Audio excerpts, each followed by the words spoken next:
பர்திமேயு சுவிசேஷ ஊழியங்கள் வழங்கும்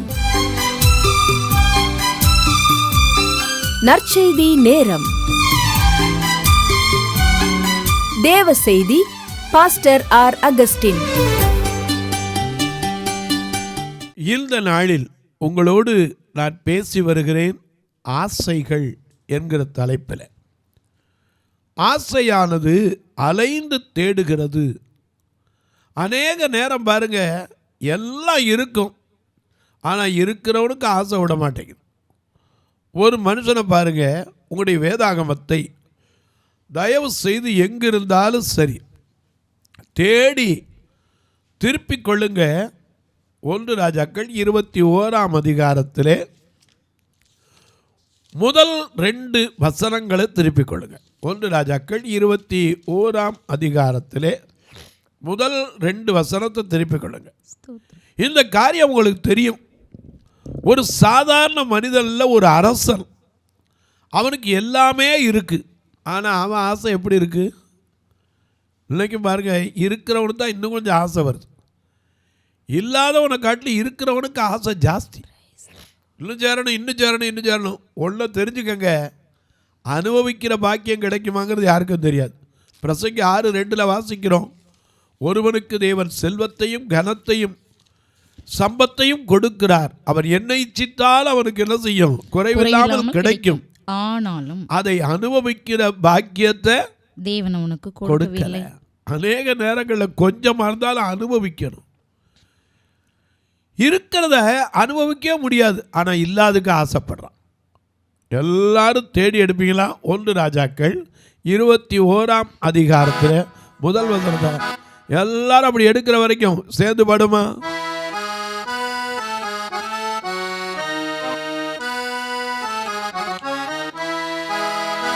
எந்த சிருஷ்டிகரே உம்மை நினைத்திடவே இந்த நிலையில்லா வாழ்க்கையிலே. எந்த சிருஷ்டிகரே உம்மை நினைத்திடவே இந்த நிலையில்லா வாழ்க்கையிலே. இந்த மாய உலகத்தை வெறுத்திட பரிசுத்த ஜீவியமே. இந்த மாய உலகத்தை வெறுத்திட பரிசுத்த ஜீவியமே. ஆனந்தமானந்தமே அல்லும் பகலிலும் பாடிடுவே. ஆனந்தமானந்தமே அல்லும் பகலிலும் பாடிடுவே. இயேசுவே நாருயிரே, இயேசுவே நாருயிரே.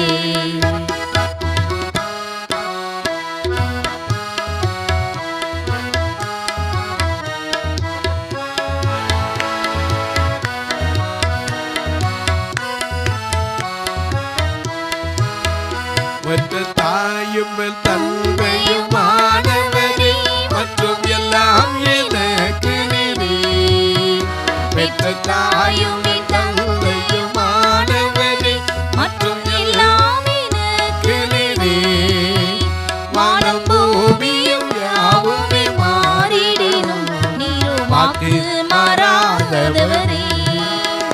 வானம் பூமியும் யாவுமே மாறிடினும் வாக்கு மாறாதவரே. ஆனந்தமானந்தமே அல்லும் பகலிலும் பாடிடுவே. ஆனந்தமானந்தமே அல்லும் பகலிலும் பாடிடுவே. இயேசுவே நாருயிரே, இயேசுவே நாருயிரே.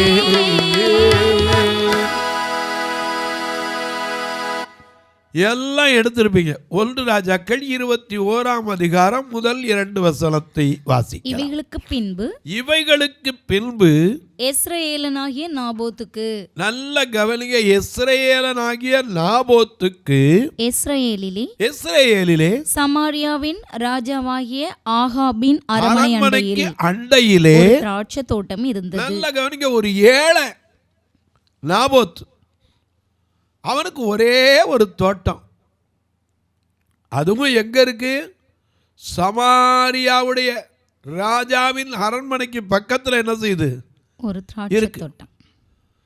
உடனே இந்த ராஜாவுக்கு என்ன ஆசை தெரியுமா? திராட்சை தோட்டத்துக்கு கெடுக்கிற குள்ள நரியா மாறிடான். ஏன்னா உன்னத பாட்டு 2:15 வாசிக்கிறோம், திராட்சை தோட்டத்தை கெடுக்கிற குளிநரிகளையும் சிறுநரிகளையும் நமக்கு பிடியுங்கள், பூவும் பிஞ்சுமா இருக்கிறதே. ஏன்னா திராட்சை தோட்டம்ங்கிறது ஐயா, திராட்சைங்கிறது இனிமையை குறிக்கிறது. இந்த திராட்சை மரம் எதுக்குமே உதவாது. அதில் ஒரு முளையை செஞ்சு நிப்பாட்ட முடியுமா?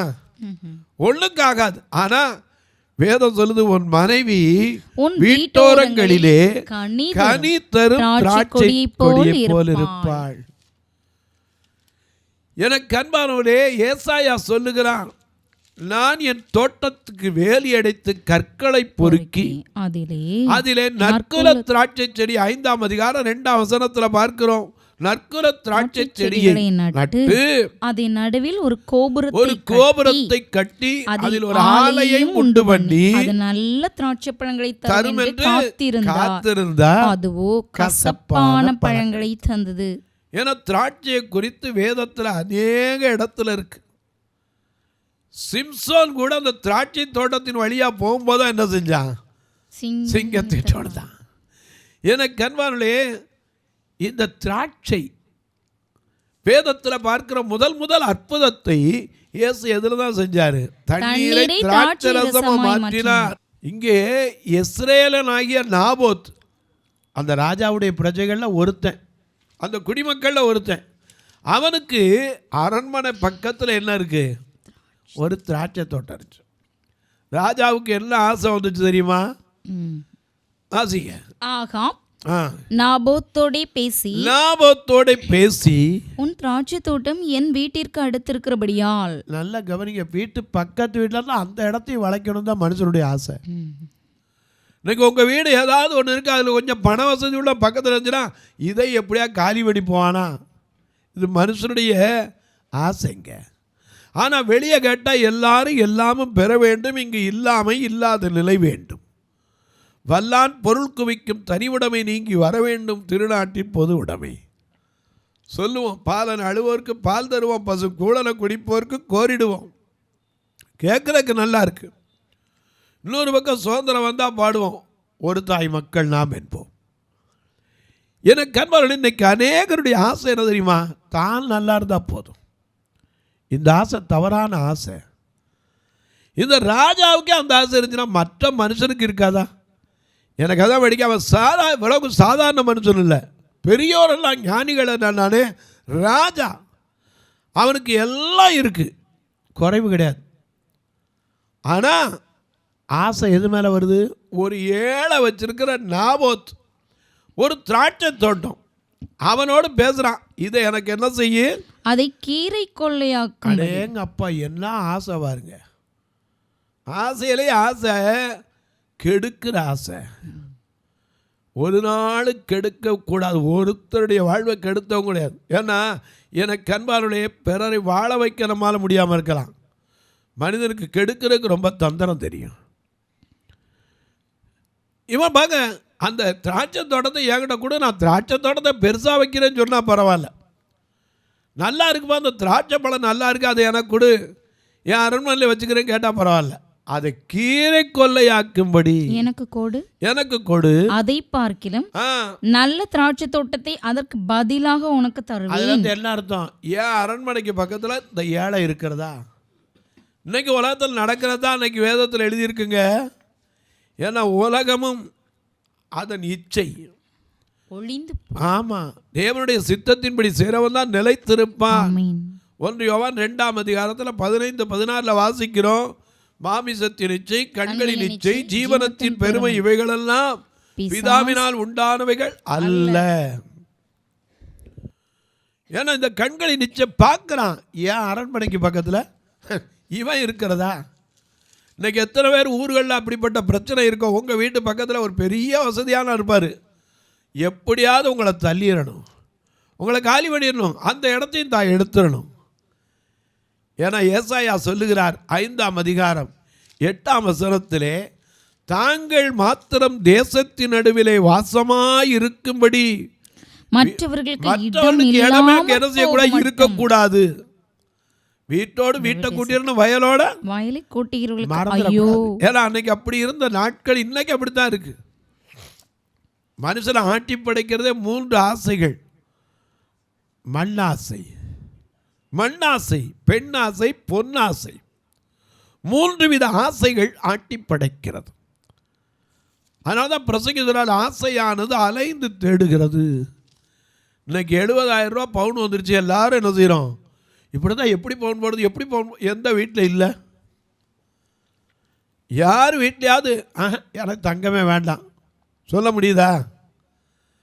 ஏன்னா விளம்பரத்தை பார்ப்போம், ஏதாவது ஒன்றில் கட்டி எப்படியாவது ஒன்று சேர்க்கணும். ஆனால் வெளியே என்ன சொல்லுவான், தங்கம் எப்படி, ஆசை இருக்கணுங்க, அளவோடு இருக்கணும். இவனுக்கு இருக்கிறது பத்தாது, அவனை மாதிரியே வரணும். அவன் இருக்கக்கூடாது, நாம் தான் இருக்கணும். தாங்கள் மாத்திரம் தேசத்தின் நடுவிலே வாசமாக இருக்கும்படி. மற்றவர்களுக்கு இடம் எதுவும் இருந்துடக்கூடாது. நல்ல கவனிங்க, ஒரு சாதாரண மனுஷனுக்கு வரலாம், ராஜாவுக்கு வரலாமா? ராஜாதி ராஜாவுக்கு என்ன ஆசை தெரியுமா? 2 பேரையும் கூட்டு குடும்பத்தை ஆசீர்வதித்தார். ஆதியாகமம் 1ஆம் அதிகாரத்தில் 26, 27 தேவன் மனிதனை தம்முடைய சாயலாகவும் தமது ரூபத்தின்படியும் உண்டாக்குவோமாக என்று சொல்லி அவருடைய ஆணும் பெண்ணுமாக உருவாக்கினார். அப்படி உருவாக்கின தேவன் அவர்களை ஆசீர்வதித்தார். எப்படி ஆசீர்வதித்தார்? தேவன் அவர்களை நோக்கி, நீங்கள் பழுகி பெருகி பூமியை நிரப்பி அதை கீழ்ப்படுத்தி சமுத்திரத்தின் மச்சங்களையும் ஆகாயத்து பறவைகளையும் பூமியின் மேல் நடமாடுகிற சகல ஜீவ ஜந்துக்களையும் ஆண்டு கொள்ளுங்கள் என்று சொல்லி. அதனாலதான் நாம பாடுறோம், மகிழ்வோடும் புகழ்ச்சியோடும் ஆராதனை செய்யுங்கள், ஆனந்த சத்தத்தோடு திருமுல் பாருங்கள், பூமியின் கொடிகளை பாருங்கள், கர்த்தரை கம்பீரமாய் பாடுங்கள். மகிழ்வோடும் புகழ்ச்சியோடும், மகிழ்வோடும் புகழ்ச்சியோடும் ஆராதனை செய்யுங்கள், ஆனந்த சத்தத்தோடு திருமுல் பாருங்கள், பூமியின் கொடிகளை பாருங்கள், கர்த்தரை கம்பீரமாய் பாடுங்கள். எனக்கு அன்பாலே பூமியும் அதன் நிறைவு யாருடையது? கர்த்தருடையது. ஆமா, வெள்ளியும் பொன்னும் கர்த்தருடையது. ஆகாய 2:8 என்னுடையதுல அவரே சொல்றார். இந்த ராஜாவுக்கு ஒரு சின்ன தோட்டம் இருக்க பொறுத்துச்சா? அன்னைக்கு அது இன்னைக்கு எத்தனை குடும்பத்தில் உங்களுக்கு விரோதமாக வசதியானவங்க, நல்ல வசதி இருக்கிறவங்க எப்படியாவது இவனை காலி பண்ணணும் எத்தனை இடத்துல இருப்பாங்க. இந்த செய்தியை கேட்டுட்டு உங்களுக்கு அப்படிப்பட்ட சூழ்நிலை இருந்தால் சொல்லுங்கள், நானும் ஜெபம் பண்ணுறேன். ஏன் தெரியுமா? எனக்கு அன்பானோனே, ஒன்றை மறந்து போகாதீங்க. அளக்கொண்ட எல்லாம் அளப்போம். நிச்சயமா ஆண்டவர் நிச்சயமாக அதுக்கு ஒரு நீதி செய்வார். இந்த ராபோத்து ஒன்றுமே பேச முடியாது, ஏன்னா ஒரு ஏழை. இந்த ராஜா கேட்குறார், இவர் சொல்கிறார், எப்போ நான் இந்த திராட்சை தோட்டத்தை எனக்கு கொடுத்துரு, நான் அதை கீரை கொல்லையாக்க போகிறேன், உனக்கு இதை விட ஒரு நல்ல தோட்டம் தரேன், இல்லைன்னா காசு கூட தர்றேன், இது எனக்கு கொடுத்துருப்பா அப்படின்னார். உடனே நாபோத்து ராஜாட்ட என்ன சொல்லியிருக்கலாம், ஐயா இந்த தோட்டத்தை நான் தர முடியாதுன்னு சொல்லலாம். ஆனால் அரசன் எடுத்துக்கொள்வான். அரசன் நினைச்சா எடுத்துக்கொள்ளலாம், அவனுக்கு அதிகாரம் இருக்கிறது. அதனால அவன் என்ன சொல்றான் பாருங்க. நாபோத் ஆகாபை நோக்கி, நான் என் பிதாக்களின் சுதந்திரத்தை உமக்கு கொடாதபடி கர்த்தர் என்னை காப்பாராக. ஆமென். ஏன்னா அவர் காக்கிற தெய்வம். அவர் ஒருத்தர் மட்டும்தான் நம்ம கடைசி வரைக்கும் காக்க முடியும். இவன் கேட்குறான், ஐயா கேட்கறது வசதியான ஆள், பலமுள்ள ஆள், அவர் நினச்சா எதையும் செய்யலாம். இனிமேல் அடுத்த ராஜாட்ட யார்கிட்ட போகணும்? உலகத்தையே உண்டாக்கின ராஜாட்ட தான். அதனால தான் நாபோத்து ஆகாபை நோக்கி, என் பிதாக்களின் சுதந்திரம் எனக்குரியது, ஆனால் அதை கொடாதபடிக்கு காக்கிறதுக்கு என்னால் முடியாது, கர்த்தர் என்னை காப்பாராக. என்றான். இப்படி என் பிதாக்களின் சுதந்திரத்தை உமக்கு கொடேன் என்று இஸ்ரவேலனாகிய நாபோத் தன்னோடே சொன்ன வார்த்தைக்காக ஆகாப் சலிப்பும் சினமுமாய் தன் வீட்டிற்கு வந்து. நியாயமானதை சொன்னா கூட சலிப்பு வருது. ஏன்னா தனக்குரிய தனக்கு கொடுக்கல. எனக்கு அன்பாருடைய ஒன்று தெரிந்து கொள்ள வேண்டும். அப்போஸ்தலர் 20:35 ஒரு அருமையான வார்த்தை இருக்கிறது.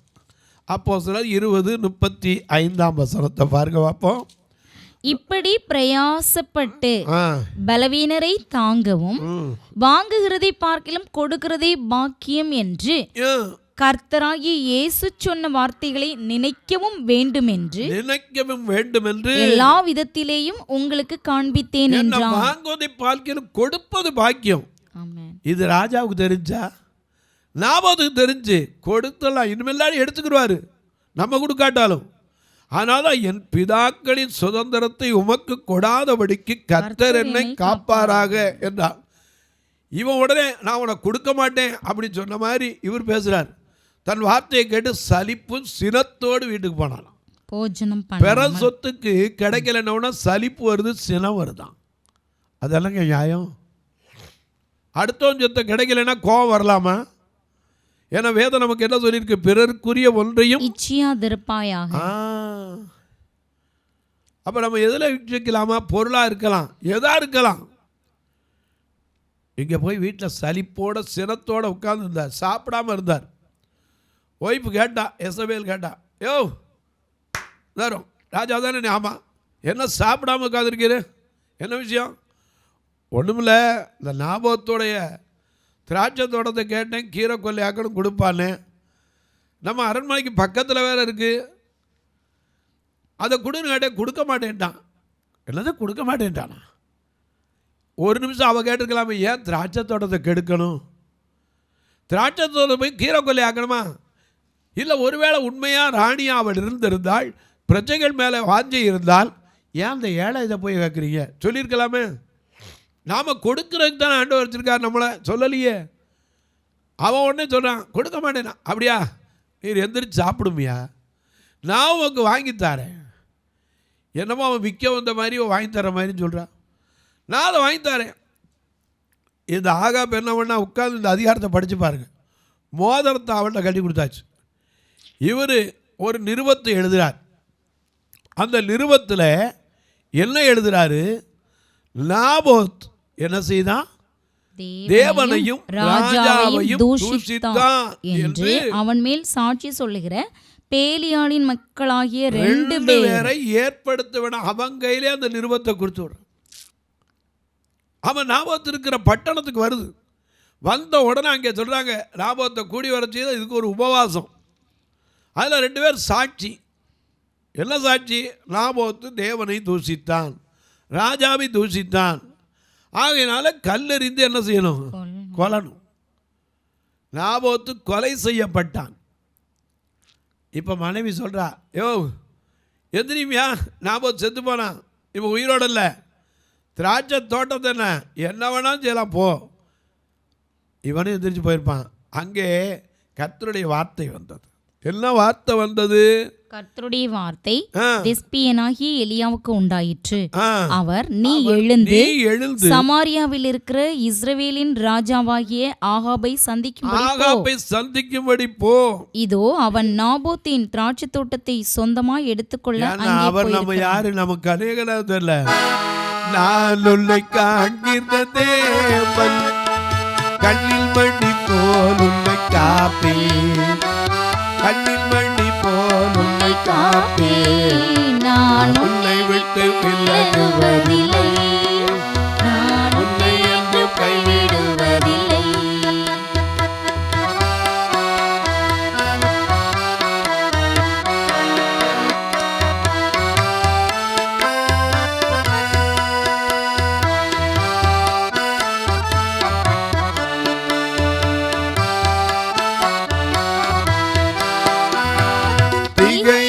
கலங்காதே மகளே, நான் உன்னுடன்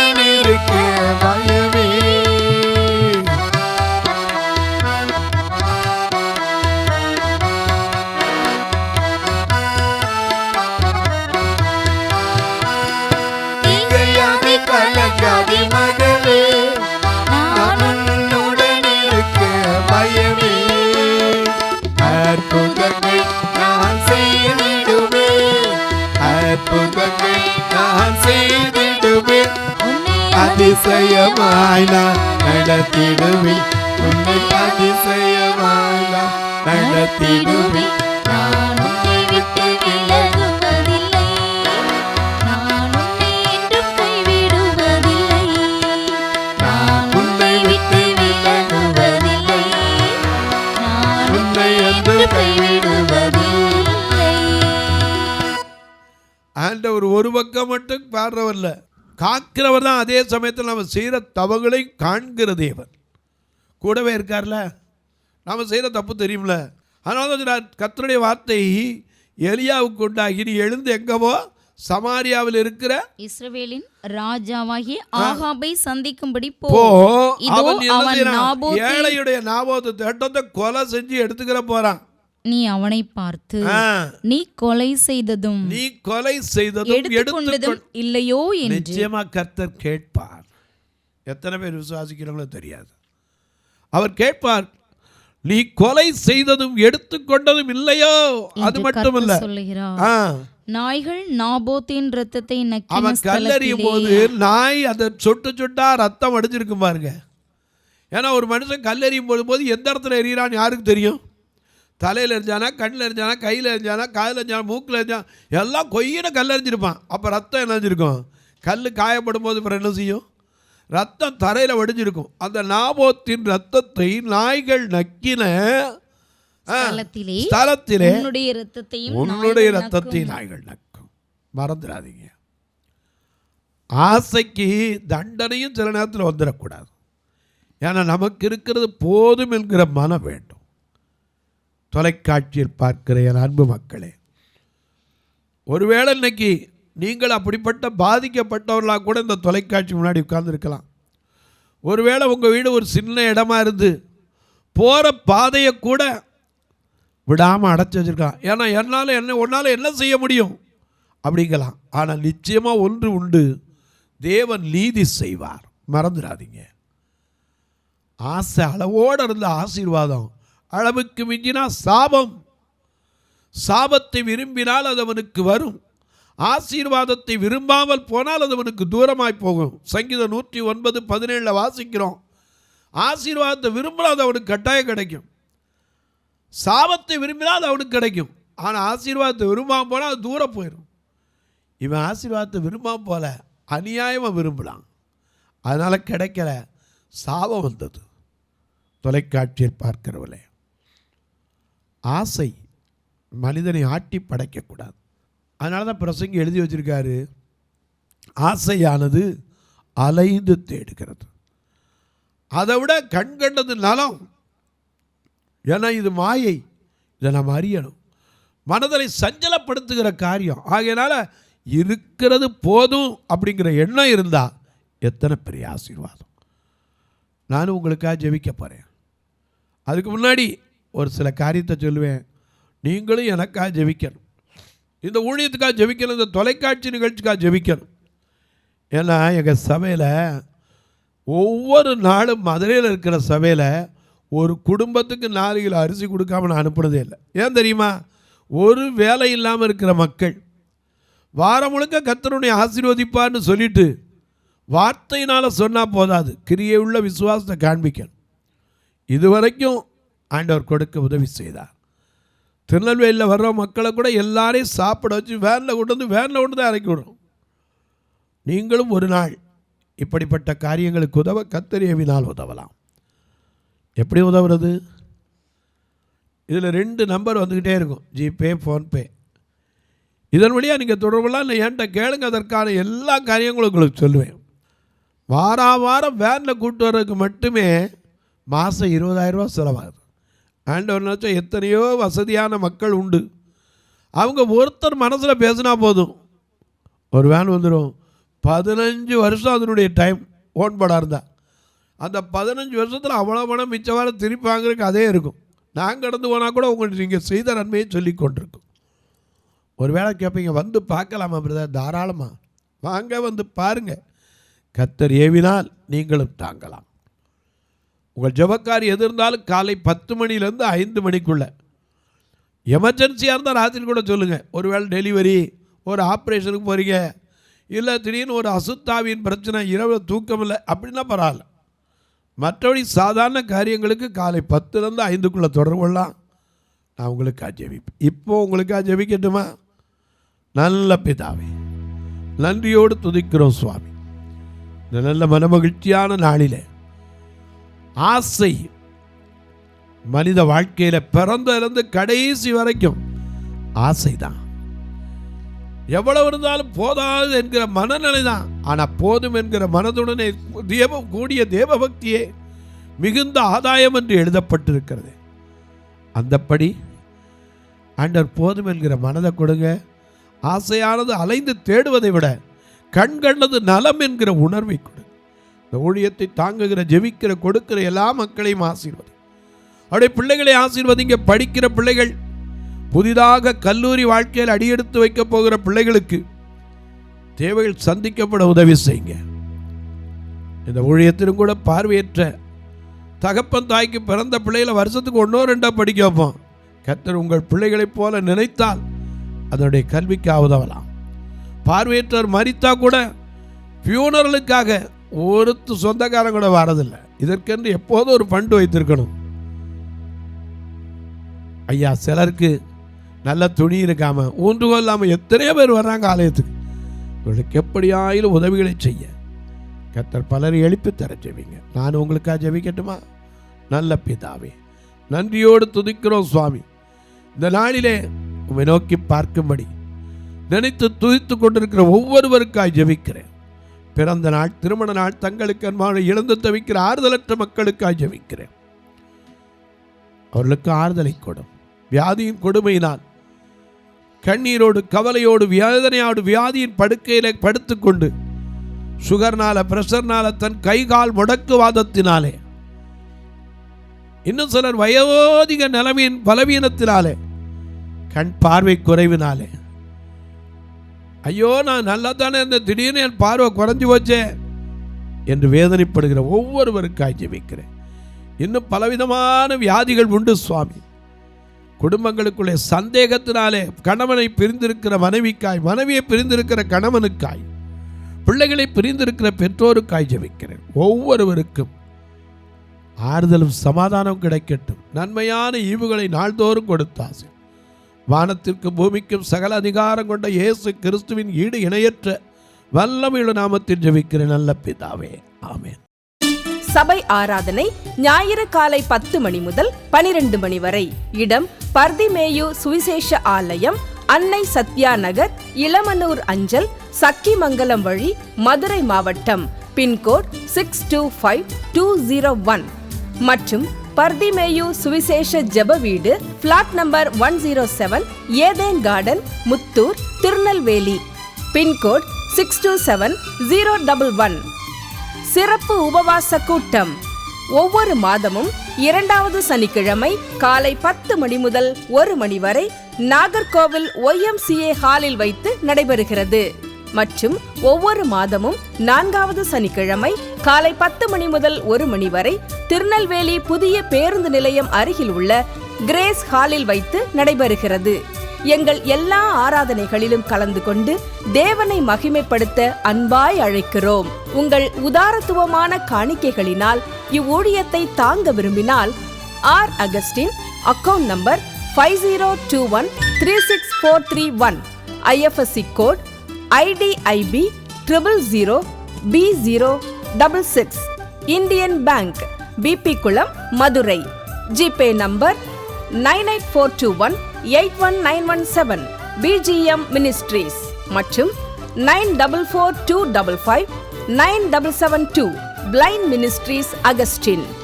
உங்கள் தொடர்புக்கு பாஸ்டர் ஆர் அகஸ்டின், பர்திமேயு சுவிசேஷ ஊழியங்கள், நாகமலை, புதுக்கோட்டை, மதுரை 625019. தொலைபேசி எண்கள் 9842181917 மற்றும் 9442559772. கர்த்தர் தாமே உங்களை ஆசீர்வதிப்பாராக.